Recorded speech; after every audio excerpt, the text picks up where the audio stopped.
How I accidentally found a malicious data breach, by user original Taco Money. So I will be making things a tad vague here and changing names around as this happened relatively recently. The company I work for has various divisions around the world with several different email domains, but all of the IT department members are located in one regional area. So let's say there is Disney.com, Disneyland.com, DisneyWorld.com, DisneyTokyo.com. All of us have to remotely support, even if we all live in California, so to speak. I mainly work out of the Disneyland branch, but have a Disney.com account as that is our main company account and I need to have that authority to assist all the other sites, or it's just for bookkeeping purposes, who knows. So with that preamble out of the way, let's get to the story. I come into the Disneyland office on Saturday as despite everyone else on the Disney.com domain off for the weekend, I got to look after Disneyland as it's our money maker location. Checking my email, I see no new tickets and the last email was before midnight. I don't think too much on it, as weekends can occasionally be quiet and I am sure it will pick up later. It gives me the excuse to get caught up on projects. My first inkling that something is off is that I try and send an email from my phone with some pictures I took for notes on a record updating matter, but I didn't think much of it, as Gmail and attachments is often a pill. Things do get weirder as walking around people mention tickets I haven't seen, but I figure maybe they were sent while I was walking around working on the projects, but I am starting to get suspicious. Things really come to a head as I have to fix a major issue with one of our vendors and their confirmation emails never come through. So once the fires are put out, I try and test sending emails to myself, no luck. Tried checking my 365 settings to see if anything was not checkmarked or recently changed, nope. So I get on the horn to our 365 support representative and they try and do some digging, but at this point of the day there is not much they can do. So it will have to wait until tomorrow. Come in on Sunday and first things first call up the 365 team and try and figure out what has happened to my email. Well, they take about an hour to do some digging with the Tier 2 staff and they found the issue. Someone had changed the MX record. It's at this point I have a oh shit moment as I realize that all of the users in the main HQ email domain aren't getting emails. It's not just me. These are the people who control the finances of the company. The only reason no one else has said anything is they are all off for the weekend while I sit in a basement office with a carpet probably last changed in the 70s. Thankfully I get the new MX record from 365 and get a hold of the company it's owned by. With a bit of digging with a lovely support agent I learn that the MX record changed late Friday, roughly around midnight, so that would match up with the last email I got. And who should change it, but our CEO Michael Eisner. Damn it, should have known. He likes to stick his nose in random matters of the company. It's definitely him, as the MX company has personal records and bank statements to confirm it's him. Well, I can't change it back as I don't have those pieces of info, and if the lowest person in the IT totem pole does, then our data security is garbage. I alert the rest of the IT team as this is a all-hands-on-deck situation. Emails that go to the highest tier of our company aren't coming through. Our team looks into it and it turns out what the MX record rep said wasn't quite accurate. As our CEO never made theses changes. Someone, somehow got a hold of personal details and bank details to fake being him and make the change. Took several days to confirm what happened and fully fix things. But because I was paying attention, I prevented the malicious individual access to our company's incoming emails for likely 30+ hours before everyone else would have noticed on Monday. And to no one's shock, as the IT person who found this. Never thanked by anyone from head office, of course. Listen mate, there's smoke coming out of it. I don't think a driver update will fix this, by Usermit the Pianoman. Years ago I was working as an in-store tech for a big electronics retailer in the UK. As well as dealing with customer tech queries, I was given the job of reporting any issues with company IT equipment to our IT contractors. One day one of the sales staff came over to the tech desk looking worried. "Sales, can you come and have a look at this receipt printer please? It's got smoke coming out of it." Me, "Oh wow, okay, did you turn it off?" Sales, "I didn't want to touch it, it looked angry." I went over to the till and sure enough there was a receipt printer with smoke pouring out through the gaps in the case. I yanked out the power and opened the lid to see what was going on. It looked like the thermal head had somehow gotten stuck on, as it had set the till roll away smoldering. I took the printer out the back of the store, put it on the floor of the warehouse and called facilities to report the incident. Facilities had a good laugh at the situation and put me through to IT so I could order a new printer. The agent I got though to must have either been brand new or dumb as a box of rocks. The conversation went something like this. L1 Tech, thank you for calling IT, how can I help today? Me, hi, we've got a receipt printer here that's malfunctioning, it's overheated or something because it's set a till roll on fire. L1, okay, are you at the affected workstation now? Me, no, I've taken the printer into the back because it was making the sales floor smell. L1, okay, please can you return to the workstation so we can run some diagnostic checks? Me, well I can, but there's nothing to diagnose there, the printer is with me here. L1, please can you take the printer back to the workstation and reconnect it so that we can run our diagnostic checks? Me, I'm sorry, but I can't plug this printer back in, I'm worried that it might catch fire again. L1, I need to check that the correct drivers are installed, and if necessary install the latest drivers for this printer. Me, listen mate, there's smoke coming out of it, I don't think a driver update will fix this. It was literally on fire 15 minutes ago. I understand that you have a script to follow, but this printer is toasted. L1, if you are unwilling to go through the diagnostics with me then I will have to report this call to my supervisor and your manager will be informed. Me, okay, fine, let's do the diagnostics then. I spent the next 20 minutes pretending to go through the diagnostics with him, giving him the answers that would guarantee an escalation. After 20 minutes he agreed that it was likely a hardware issue and a tech would be dispatched with a new printer. Me, just one thing before I go, can you send me a copy of the recording of this call? That way when my manager asks why it took so long to report a burned out printer I'll have the answer. My manager was a good sport about it, we had a good laugh listening to the call when it came through. Want someone else to do my job? Okay, I'll get someone else to do your job, by user deleted. To reduce recognizability I'll avoid details as much as possible. TLDR at the bottom. I work as third-level support for a company that develops and provides software for a business area, that's quite heavily regulated, a lot of our development efforts go to just keeping up with new and changing laws.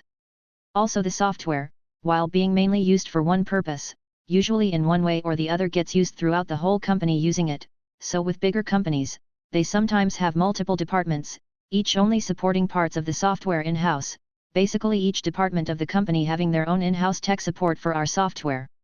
So with this one customer, they have one main support team, containing, but not led by the CTO of the company, for our software and each department has their own sub-team who answer to the head of the main team.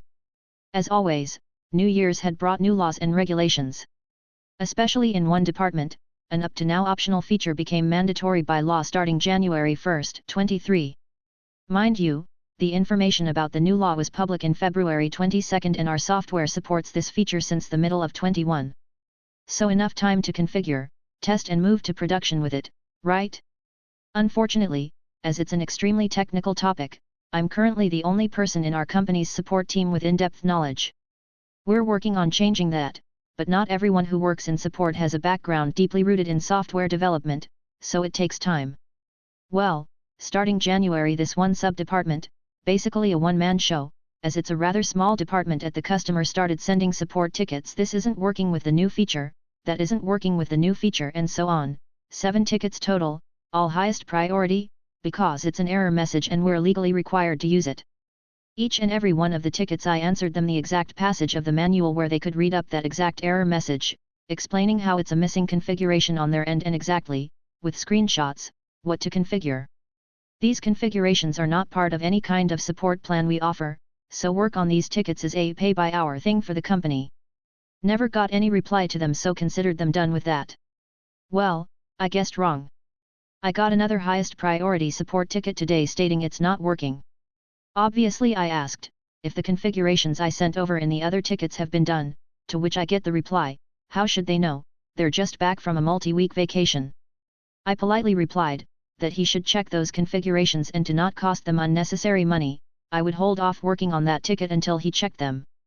The reply I received to that basically stated, that he found it very audacious that there are now 8 open highest priority requests about that topic and the company I worked at haven't moved a finger in the month since they were submitted and that he demands I hand over those tickets to someone else in our support team, who actually wants to do our job or he will escalate the issue to the main team. Now, you should know that this customer is one of our biggest clients, so their requests inherently get slightly higher priority on our side and also we know that they generally, with a few black sheep obviously, have a very good in-house team, so the team is pretty liberal at routing their technical requests through to me. Because of that, I get to work a lot with their main team who handles those technical issues, and the bigger the installation, the more troublesome. They enjoy working with me so much, that for the past half year or so we've been on a first-name basis when communicating, including the CTO. An information that obviously hadn't reached this poor soul yet. So, to spare him the work of escalating the issue, according to process I wrote a formal escalation mail, using first names, Petty, I know, to the lead of their main team, as well as my team lead CCing the guy from the sub-team, informing them about all the highest priority tickets, including detailed information since when the feature is available, when the information about it becoming mandatory by law was publicized and when it became mandatory, compiling the answers from all the tickets into one and also sending an official, detailed by ticket, offer with which they could purchase service from us to do those configurations for them. I also included a letter from our legal team that every customer had received about half a year ago, that we are not liable for any damages they incur by not testing the feature before the legal date. About an hour later I got a formal answer from one of their main team that the configurations I sent have been implemented and every issue has been resolved, the feature works as intended, thanking me for bringing to their attention that they were behind on that topic, followed half a minute later by an informal mail informing me that I don't need to worry, the next person to submit tickets on behalf of that one-person department should be much more professional. And the moral of the story, don't try to threaten with authority you don't have. TL.Dr.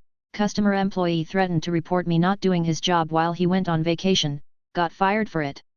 Angriest email I ever wrote to any manager, by user Dave999Dave. This was almost 15 years when I worked for a Fortune 500 company I will call conglomerate. I had been selected, go me, to support our division's biggest and most complex client. Our division was split into two halves. My division, which I'll call Boons, was by far the bigger and more complex side. Within it I supported 15 or so products. The smaller side, which I'll call Doggle, had about 4 to 5 products. Both divisions appeared to an outside observer to be remarkably similar. End users got them mixed up all the time. So did our clients. It was like filing a lawsuit in federal or state court. It may look the same, and it often is the same, but there are lots of things that will trip you up if you are not familiar with them. I was very experienced in Boons. In some cases I was our local expert. By sheer necessity I also understand a fair amount of the Doggle's environment, legalities, terms, processes, etc. But I had zero understanding of their applications. I had never used them or even seen them. I had approached my manager about cross-training, but it was something we never got around to. I had plenty to keep me busy, and besides I never interacted with the Doggle's clients anyway, at least not in terms of their products. Clients knew to approach the appropriate representatives most of the time, and would typically understand if they were gently redirected. Then I got the big new client. By chance their enrollment with us happened at roughly the same time that Conglomerate rolled out this new idea that we would all work together. We would work as one seamless entity. Every division, and every group within the same division too. I will go to my grave not understanding this edict. It was employed relentlessly in our marketing materials and in our internal cheerleading. For years. Aside from that, nothing else was ever done. At least not at a level where I could see it. It was like a coach showing up before each game to make a passionate speech about trying harder, and then leaving immediately to cruise the streets with the top down. So we all kept on as before, sometimes working well together congenially, sometimes not. I once had a division tell our mutual client that an issue wasn't their problem, and they should call Conglomerate. No, you are Conglomerate. I don't care that Conglomerate bought your company just a scant 3 years ago. You are now Conglomerate, just like me. Let's not piss in each other's faces please, at least not in front of the client. But big new client took this to heart. This you can contact any of us about any issue at any time made a big impression on them. It's one of the reasons why they picked Conglomerate as a provider. So they started contacting me about anything. And I mean, anything. I once chased an opaque line item on one of their invoices for weeks. Since their time zone was about 3 to 5 hours behind mine, depending upon the office, I would often come to my desk to find a bunch of new tickets waiting for me, filled with head scratchers and wild goose chases. Normally this contacting me about stuff I knew nothing about was a minor nuisance. I grew comfortable flipping them over to the right person. They also learned pretty quickly that it was all a myth, which infuriated them, but they had already signed the contracts and migrated all the infrastructure, so what could they do, so the pile waiting for me shrunk over time. Except for one particular issue. Since they thought of our division as one big product suite, why shouldn't I help them with Doggle's products? It's the same thing, isn't it? This caused a lot of problems since Doggle questions could be time sensitive, where they needed to make decisions that day, so they wanted a response same day. This left me about a 1 to 3 hour window to call Doggle and get them on the phone so they could provide the expertise the client needed.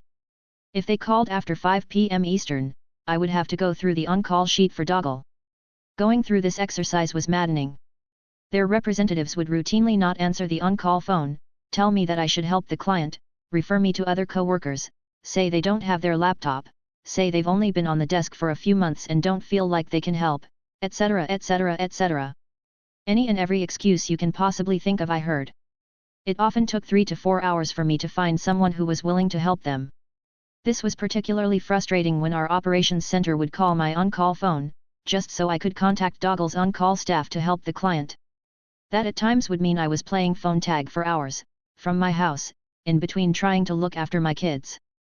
There was one person who would actually respond if she was on call, who I will call Tanisha. She too had kids and often took these calls while trying to juggle family life and helping big client. Often she ended up being the person who was finally tapped to help even when she was not listed as the on-call resource. This situation went on for almost a year while I routinely whined to my manager, occasionally commiserated with Tanisha, and also tried to speak with Doggle's support manager. It only took that long for me to realize why the client kept calling me. It was simple. I was answering my phone. Except for Tanisha, no one else was. It was that simple. That was the reason. That epiphany prompted me to send the angriest email I ever sent to any boss. Particularly one I otherwise liked and respected. It began with 72-point font in red capital letters saying, "Can we talk about this please? Do I have your attention?" I said, "Do I have your attention?" And then a long stream of consciousness rant about how Doggle sucks. The manager of their staff should be fired. Tanisha is the only one there worth anything. They should double her pay and fire everyone else. There are no repercussions for Doggle staff blowing off me. Blowing off our client. Why the hell is operations calling me and not Doggle regarding Doggle products? Which can only truly be supported by Doggle staff. Can you riddle me that? Can you? The email to my manager got a one-sentence response. He would look into it. Shortly thereafter the responsiveness from Doggle support improved. However, karma also struck in that Tanisha quit. She told me the main reason was because it seemed like she was doing all the work for their team. Which she was. Which pushed her to find a better job. So, believe it or not, big client once again went back to reaching out to me, and telling operations to reach out to me, because the Doggle on-call staff were worthless. Couldn't they talk to Tanisha? No, you can't. So conglomerate hired someone new, in my time zone, specifically to help support clients further west. Someone who sat next to me at work, knew his stuff, and had a decent work ethic. Yahoo! After that, they stopped calling me. So my manager eventually came through. I had come to respect him and I'm certain he was spitting fire just like I was, behind the scenes though. On the other hand, shortly after all this happened, the manager of Doggle support was promoted. There is no justice. That time I do SD my own office, by user cause Master Blaster. I used to work for an internet service provider as a network engineer. I was working a ticket for a business customer that was complaining about internet connectivity/speed issues on their 10G service. We had tried several things that usually worked in the past, but they did not fix the issue. Eventually I set up a port mirror to duplicate their traffic and send it to a Wireshark server in our office to analyze their traffic and try to locate the issue. After I entered the commands to set up the port mirror, the terminal became very slow to respond. While I pondered on what might be going on, I started to hear chatter in the halls about people losing their internet connection. Thankfully it only took me a few more seconds to realize what I had done. Our office was a satellite office, so it only had a 1G uplink to the network, and I was trying to cram potentially 10 gigs of data down a 1 gig pipe. I was still connected to the router performing the port mirror, so I sent the commands to shut it off, sweating the whole time hoping it was just being slow and I wouldn't get disconnected by my own DOS. Eventually the commands went through, and service was instantly restored. The NOC and I had a good laugh after I explained what I had done.